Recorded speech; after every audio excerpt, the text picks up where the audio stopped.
പ്രവാചക കേശം എന്ന് ഞാൻ പറയുന്നില്ല. കാന്തപുരത്തിൻ്റെ കയ്യിലിരിക്കുന്ന കേശത്തിന് 1/2 സെൻറ്റിമീറ്റർ നീളം വെച്ചിട്ടുണ്ടെന്ന് പറയുന്നു. അതിനെക്കുറിച്ച് എന്താ പറയാനുള്ളത്?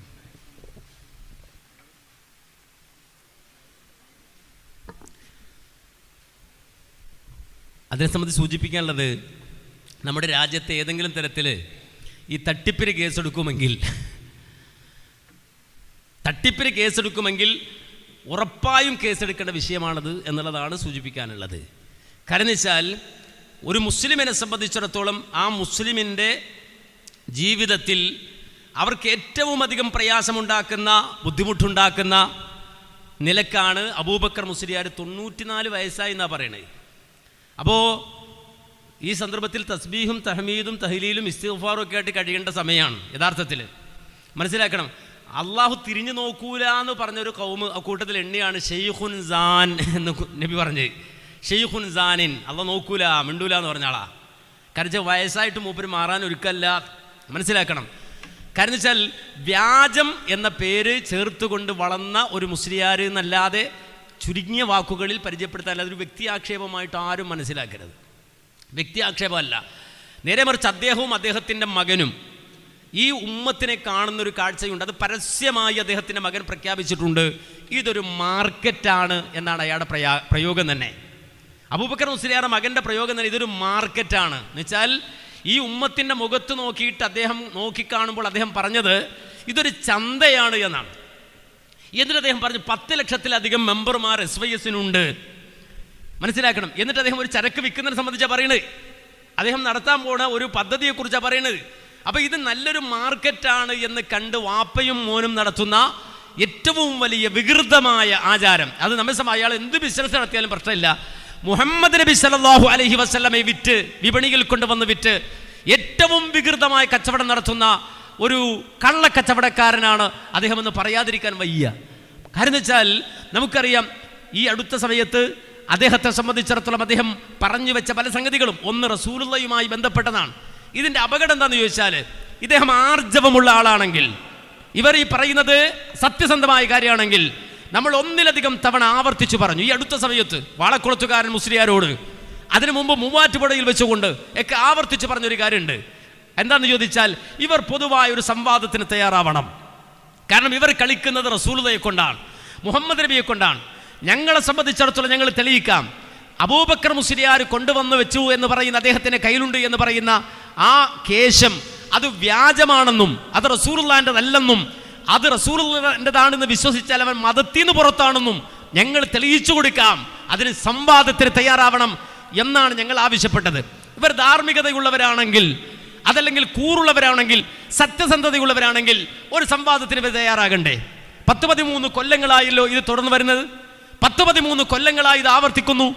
ഇവരെ സംബന്ധിച്ചിടത്തോളം സത്യസന്ധതയുള്ളവരാണെങ്കിൽ ഇത് റസൂലുള്ളാഹിൻ്റെതാണ്, പ്രവാചകൻ്റെതാണ് എന്ന് തെളിയിക്കുന്ന ഒരു സംവാദത്തിന് അബൂബക്കർ മുസ്ലിയാരും അദ്ദേഹത്തിൻ്റെ കൂടെയുള്ള പിണിയാളുകളും അദ്ദേഹത്തിൻ്റെ പിൻഗാമികളും തയ്യാറാകണമെന്ന് ആവർത്തിച്ചാവശ്യപ്പെട്ടിട്ട് നട്ടല്ലില്ലാതെ മാളത്തിലൊളിപ്പിച്ച മുസ്ലിയാർ സമയോചിതം ഇറങ്ങി വന്നിട്ട് മാർക്കറ്റ് നോക്കിയിട്ട് ഇതെങ്ങനെ വിറ്റ് കാശാക്കാമെന്ന ആ ഒരു കള്ളക്കച്ചവടത്തിൻ്റെ തന്ത്രം ഇങ്ങനെ ആവർത്തിച്ചു കൊണ്ടിരിക്കുകയാണ്.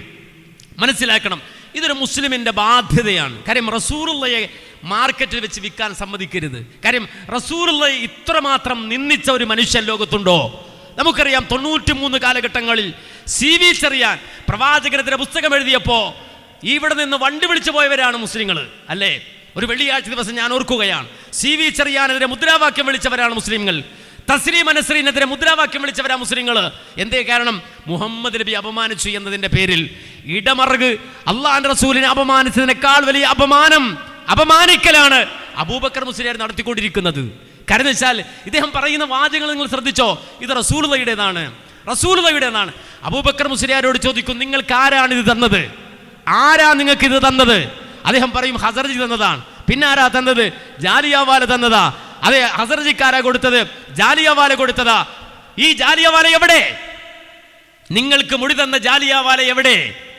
ജാലിയാവാല എവിടെ? ആ ജാലിയാവാലയെ ഈ പറയുന്ന റബീഉൽ അവ്വലിൽ നിങ്ങൾക്ക് കൊണ്ടുവന്ന് കോഴിക്കോട് പ്രദർശിപ്പിക്കാൻ പറ്റുമോ? നിങ്ങൾക്ക് മുടി തന്നയാൾ ജാലിയാവാലയാണെന്ന് കോട്ടക്കലിൽ വെച്ചുകൊണ്ട് സനത് വായിച്ചപ്പോ ഒന്നാമത് നിങ്ങൾ വായിച്ചത് മുഹമ്മദ് ഇഖ്ബാൽ വലി ജാലിയാവാല എന്നല്ലേ? ആ ജാലിയാവാല എവിടെ പോയി? മറുപടി പറയണം. അബൂബക്കർ മുസ്ലിയാർക്ക് ആവതില്ലെങ്കിൽ അദ്ദേഹത്തിന്റെ മകൻ മറുപടി പറയണം, അല്ലെങ്കിൽ അദ്ദേഹത്തിന്റെ സംഘടന മറുപടി പറയണം. മുഹമ്മദ് ഇഖ്ബാൽ വലി ജാലിയാവാല എന്ന് പറയുന്ന മനുഷ്യൻ മുടി കൊടുത്തു എന്ന് പറഞ്ഞിട്ട് ആ മുഹമ്മദ് ഇഖ്ബാൽ വലി ജാലിയാവാല എന്ന് പറയുന്ന ബോംബെയിലെ ചോർ ബസാറിൽ ജീവിക്കുന്ന മനുഷ്യനെ ഒരിക്കൽ കൂടി കേരളത്തിൽ കൊണ്ടുവന്ന് നിങ്ങൾ പ്രദർശിപ്പിക്കുമോ? കേരളത്തിൽ കൊണ്ടുവരുമോ? കാര്യം നിങ്ങൾക്ക് ഏറ്റവും വലിയ ഖിദ്മ ചെയ്ത ആളല്ലേ, നിങ്ങൾക്ക് മുടി തന്ന ആളല്ലേ. അദ്ദേഹത്തിന്റെ മുടിയല്ലേ ഇപ്പൊ നീളം വെച്ചത്, അദ്ദേഹത്തിന്റെ മുടിയല്ലേ പെറ്റത്. അപ്പോ നിങ്ങൾ മനസ്സിലാക്കണം, ഇത് ശുദ്ധമായ തട്ടിപ്പാണ്. ബോംബെയിലെ ചോർ ബസാറിലെ മുഹമ്മദ് ഇഖ്ബാൽ വലി ജാലിയാവാല എന്ന് പറയുന്ന ഒരു മനുഷ്യൻ, ലാ തല വലാ വാല എന്ന് പറയാവുന്ന ഒരു തലയും വാലും ഇല്ലാത്ത മനുഷ്യൻ, ആ മനുഷ്യനെടുക്കുന്ന മുടി കൊണ്ടുവന്നിട്ട് ഇവരെ സമർത്ഥമായി മാർക്കറ്റ് ചെയ്യാണ്. മാത്രമല്ല, ബോംബെയിൽ നിന്ന് അബുദാബിക്ക് കയറ്റി അബുദാബിയിൽ നിന്ന് തിരിച്ചുകൊണ്ടുവരിക. പഴയ കാലത്ത് ഗൾഫുകാരൻ നമുക്ക് ഉടുപ്പിന്റെ തുണി തരും, അതല്ലെങ്കിൽ സോപ്പിന്റെ കഷ്ണം തരും. വീട്ടിൽ വന്ന് നോക്കുമ്പോൾ മേഡ് ഇൻ ഇന്ത്യ എന്ന് കാണാം. കൊണ്ടുവന്നത് എവിടുന്നാ? ഗൾഫിൽ നിന്നാണ്. നമ്മൾ വിചാരിക്കുന്നത് വലിയെന്തോ ആണ് എന്നാ. ഈ തുണിയും കുപ്പായും ഒക്കെ ഇവിടുന്ന് കയറ്റിയത് അങ്ങോട്ട്, അവിടെ നിന്ന് ഇങ്ങോട്ട് വാങ്ങിക്കൊണ്ടുവരിക. കൊല്ലത്തുനിന്ന് കയറ്റുന്ന അണ്ടിപ്പരിപ്പ് അബുദാബിയിൽ നിന്ന് വാങ്ങിയിട്ട് ഇവിടെ കൊണ്ടുവന്ന് തിന്നുക. ഇതാണ് സമ്പ്രദായം. ഇത് തന്നെ ഇവിടെ ചെയ്തത്.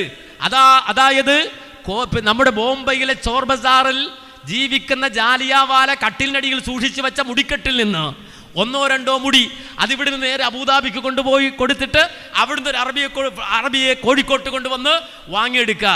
എന്നിട്ട് ഈ സമുദായത്തെ മുഴുവൻ പറ്റിച്ചത് എങ്ങനെയാ? ഇതിന് സനതുണ്ട്. സനതാരുടേതാ? ഈ കൊണ്ടുവന്ന ആടെ വാപ്പാന്റെ വാപ്പ വല്ലുപ്പ, അതെനിക്കുണ്ടാവൂലേ, എല്ലാവർക്കും ഉണ്ടാവൂലേ. ആദം നബി ചെന്ന് മുട്ടൂലേ? ആദം നബിയിൽ മുട്ടിക്കാൻ പറ്റൂലേ? ആ ജാതി സനത് ഇവിടെ വായിച്ചിട്ട് പറഞ്ഞു, ഇത് റസൂലുള്ളാഹിയിൽ നിന്ന് മുടി കിട്ടിയ സനതാണ് എന്ന കള്ളം പറഞ്ഞ കാന്തപുരം അബൂബക്കർ മുസ്ലിയാർ. വ്യാജം എന്ന പേര് തൻ്റെ മുഖത്തും തൻ്റെ നെഞ്ചത്തും കുത്തിവെച്ച മനുഷ്യനാണ്, സംശയമല്ല. നിങ്ങൾ നോക്കൂ, അദ്ദേഹം ഉണ്ടാക്കിയ സമസ്ത ഒറിജിനൽ സമസ്തയാണോ? അല്ല, വ്യാജ സമസ്തയാണ്. അദ്ദേഹത്തിൻ്റെ മുടി അത് ഒറിജിനലാണോ? അല്ല, വ്യാജമാണ്. അദ്ദേഹത്തിന് ഒരു പേര് കൂടിയുണ്ട്, എന്ത്? ഗ്രാൻഡ് മുഫ്തി. സത്യത്തിൽ വ്യാജ മുഫ്തിയാണ്. അദ്ദേഹത്തിന് ആരാണ് ഗ്രാൻഡ് മുഫ്തി പട്ടം കൊടുത്തത്? അത് അടിച്ചു മാറ്റിയതാണ് യുപിയിൽ പോയിട്ട്, അല്ലെങ്കിൽ വടക്കേ ഇന്ത്യയിൽ പോയിട്ട്. വ്യാജ മുഫ്തി അദ്ദേഹം തന്നെ ലോകത്തോട് പ്രഖ്യാപിച്ചു, ഞാനാണ് ഇന്ത്യയുടെ ഗ്രാൻഡ് മുഫ്തി. നമ്മൾ തന്നെ അറിഞ്ഞിട്ടില്ല. അപ്പൊ ഈ രൂപത്തിൽ കള്ളക്കടത്ത് നടത്തി ജീവിക്കുന്ന ഒരു പുരോഹിതനായി അദ്ദേഹം മാറുന്നത് നമ്മുടെ മുന്നിലാണ് എന്നുള്ളത് വളരെ ശക്തമായിട്ട് നമ്മൾ ഇടപെടേണ്ടി വരുന്നത് എന്തുകൊണ്ടെന്ന് ചോദിച്ചാൽ, ഒരുപാട് സ്മഗ്ലേഴ്സ് ഉണ്ട്, കള്ളക്കടത്തുകാരുണ്ട്.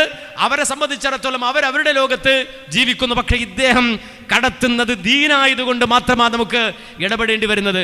എന്ന് മാത്രമല്ല, ഇപ്പോൾ അദ്ദേഹം അവസാനം വന്ന് പ്രദർശിപ്പിച്ചത് എങ്ങനെയാ? അവസാനം ആദ്യം മുടി കൊണ്ടുവന്നു, ജാലിയവാല വിവാദമായി, മുടി കത്തിക്കണമെന്ന് പറഞ്ഞു, കത്തിക്കും, ഇപ്പോൾ കത്തിക്കും, അങ്ങനെ പലവിധ പ്രശ്നമായി. നിഴലുണ്ടോ നിഴലില്ലേ ചർച്ചയായി. അത് മറ്റൊരു തലക്ക് വഴിമാറി. കേരളമൊട്ടാകെ ബഹളമായി. ഒരു കാലത്ത് 40 കോടിയുടെ പള്ളിയുടെ പോസ്റ്റർ മുഴുവനും നമ്മുടെ നാട്ടിൽ വലിയ ഫ്ലെക്സുകൾ. അതെങ്ങനെയാണ്?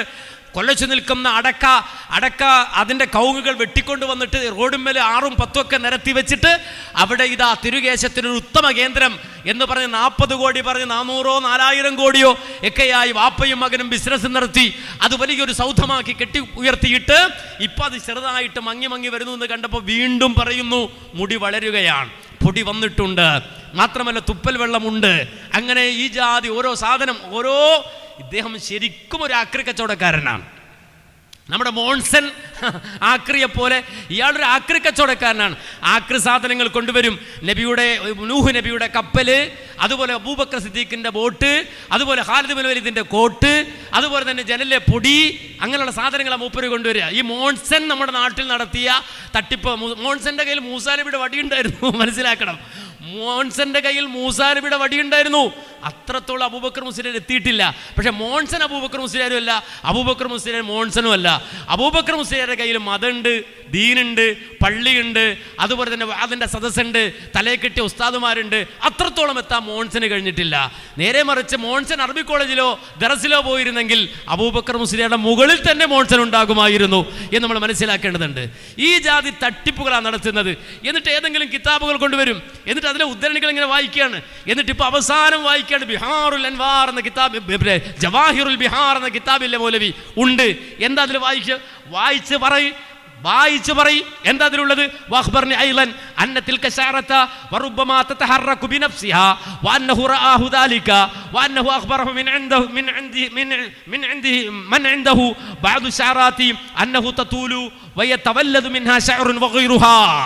അതേ, ആ മുടി ചിലപ്പോൾ ഇങ്ങനെ അനങ്ങാറുണ്ട്, തതഹറക്കു, അതിങ്ങനെ സ്വയം ഇങ്ങനെ ആടാറുണ്ട്. ശരി, മാത്രമല്ല അന്നഹു റആഹു ദാലിക, അത് പല ആളുകളും കണ്ടു.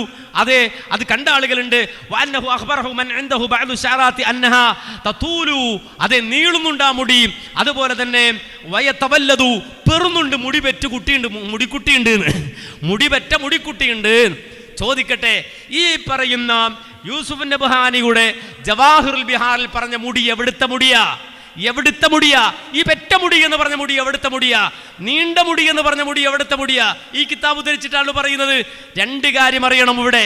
ഈ ഉമ്മത്തിന്റെ മുന്നിൽ, ഈ സമൂഹത്തിന്റെ മുന്നിൽ ഈ കള്ളക്കച്ചവടം അവതരിപ്പിക്കുമ്പോൾ രണ്ട് കാര്യം അറിയണം. ഒന്ന്, ഈ പറഞ്ഞ ജവാഹിറുൽ ബിഹാർ എന്ന കിതാബിൽ പറഞ്ഞ നീണ്ട മുടി, നീളുന്ന മുടി, പെറുന്ന മുടി എന്ന് പറഞ്ഞ ആ മുടി ഉണ്ടല്ലോ, ആ മുടി എവിടെ ഇരിക്കുന്ന മുടിയാണ്? എവിടെ ഇരിക്കുന്ന മുടിയാ? നിങ്ങൾ പറയണം. ഞങ്ങൾക്കറിയാം ആ മുടി ഏത് മുടിയാണ്, എവിടുത്തെ മുടിയാണ് എന്ന്. നിങ്ങൾ ഈ മുടിയെക്കുറിച്ചാണ് ആ പറഞ്ഞത്. കാര്യം അതിൻ്റെ ലമീർ ഈ മുടിയിലേക്കാ മടങ്ങിയത് എന്ന് പറയും. ഞങ്ങൾക്കറിയാം, നിങ്ങൾക്ക് പറയാൻ കഴിയുമെന്ന്. നിങ്ങളത് പറഞ്ഞു നോക്ക്. ഞങ്ങൾക്ക് ചോദിക്കാനുണ്ടാകും, 1400 കൊല്ലം കൊണ്ട് എത്ര മുടിക്കുട്ടി ഉണ്ടായിട്ടുണ്ട്? ആ മുടിക്കുട്ടി എവിടെയാണ് രജിസ്റ്റർ ചെയ്യപ്പെട്ടത്? 1400 കൊല്ലം കൊണ്ട്. എത്തവല്ലതൂന്ന് മാത്രമല്ലല്ലോ, തത്തൂലൂന്നുണ്ടല്ലോ, നീണ്ടൂന്നല്ലേ. 1400 കൊല്ലം കൊണ്ട് ആ മുടി നീളാൻ തുടങ്ങിയാൽ ഇപ്പോൾ എത്ര കിലോമീറ്റർ നീണ്ടിട്ടുണ്ടാവും? എത്ര കിലോമീറ്റർ നീണ്ടിട്ടുണ്ടാവും? തെളിയിക്കണം, നിങ്ങൾ പറയണം. അല്ലാതെ കിതാബ് എടുത്തുകൊണ്ട് വന്നിട്ട് ഇങ്ങനെ വായിച്ചാൽ അതേ അണ്ണാക്ക് തൊടാതെ വിഴുങ്ങുന്ന കൗമ് ചിലപ്പോൾ മുന്നിലുണ്ടാവും. പക്ഷേ ജനത അങ്ങനല്ല. ചോദിക്കും, എവിടെയാണ് ആ മുടി? ആടുന്ന മുടി എവിടെയാണ്? നീളുന്ന മുടി എവിടെയാണ്? പ്രസവിക്കുന്ന മുടി എവിടെയാണ്? മുടിക്കുട്ടികൾ എവിടെയാണ് എന്ന് ചോദ്യം വരും. ആ ചോദ്യത്തിന് മറുപടി പറയണം. ഏത് മുടിയെ പറ്റിയാണ് ജവാഹിറുൽ ബിഹാറിൽ പറഞ്ഞത്? ആ മുടി എവിടെയാ? ഞങ്ങൾക്കറിയാം, ഞങ്ങളുടെ നാട്ടിൽ ആ മുടിയുണ്ട് എന്ന്, ഈ രാജ്യത്ത് ആ മുടിയുണ്ട് എന്ന് ഞങ്ങൾക്കറിയാം. ആ മുടി പെറ്റ കുട്ടികളെ ഞങ്ങൾക്ക് കാണണം. അതുപോലെ തന്നെ നീണ്ട മുടിയുടെ നീളം എത്ര? 1400 കൊല്ലം കൊണ്ട് തെളിയിക്കണം. അപ്പോ ഇതാ കിതാബ് നബ്ഹാനി എന്ന് പറഞ്ഞാൽ ഒരുപാട് ആളുകൾ ഇപ്പോ ഇതിനെക്കുറിച്ച് പറയുന്ന ആളുകൾ എന്തൊക്കെയാ പറഞ്ഞത്? ഇവരെഴുതുന്ന മൗലിദുകൾ എന്തൊക്കെയാ എഴുതി വെച്ചിട്ടുള്ളത്? അഥവാ ഒരു ജനതയെ കബളിപ്പിക്കാൻ തീരുമാനിച്ചിറങ്ങിയവരാണ്.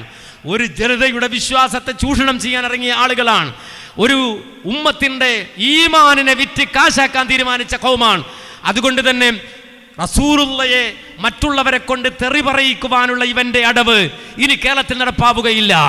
ഇത് റസൂലുള്ളയെ തെറി പറയിക്കാൻ വേണ്ടിയാണ്.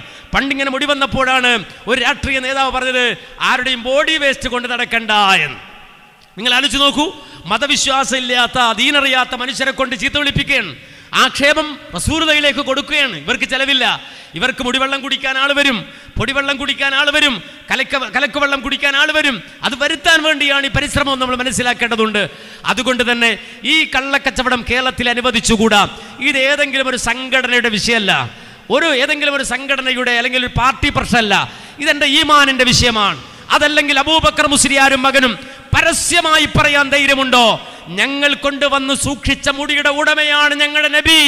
അശ്ഹദു അന്ന, ഞങ്ങൾ സാക്ഷ്യം വഹിക്കുകയാണ്, സാഹിബു ഹാദ ശഅർ, ഈ മുടിയുടെ ഉടമയാണ് ഞങ്ങളുടെ പ്രവാചകൻ എന്നതിന് ഞങ്ങൾ സാക്ഷിയാണ്, ഷഹാദത്ത് വരിക്കാൻ തയ്യാറാണ് എന്ന് പറയാൻ അബൂബക്കർ മുസ്ലിയാരും മകനും തയ്യാറുണ്ടോ? ഞങ്ങളെങ്കിൽ വിധി പറയാൻ ഒരുക്കമാണ്, നിങ്ങൾ ഇസ്ലാമിൽ നിന്ന് തന്നെ പുറത്താണ് എന്ന്.